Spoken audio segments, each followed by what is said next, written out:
Okay, I want to report on two major studies in the relapsed setting, which is the ELOQUENT-2 study and the ASPIRE study. And both studies actually are using the same backbone with Revlimid and IMiD plus dexamethasone. And they compared in a phase 3 study an additional new drug. And this was in the ELOQUENT-2 study, a monoclonal antibody called elotuzumab.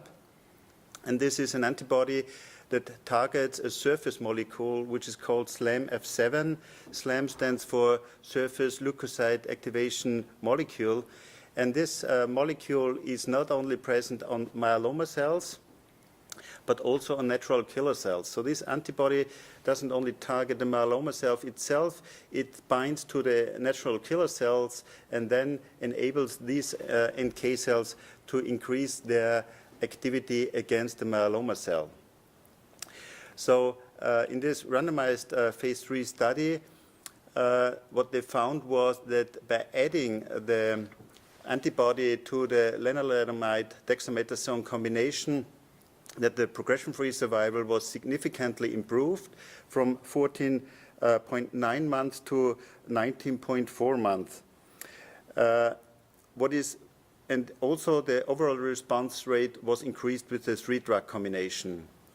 In my mind, what it is important to note is that actually there were a significant subgroup of about 30% of patients that had high-risk features which had a deletion 17 or translocation 414, and those patients with high-risk features performed very, very similar to the patients with a regular risk profile.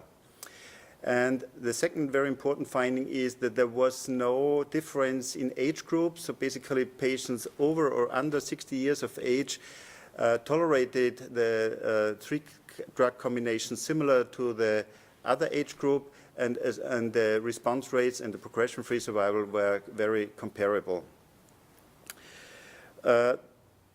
The other study, the ASPIRE study, is actually an update of an already published study. And what in the ASPIRE study, again, the backbone was Revlimid and dexamethasone.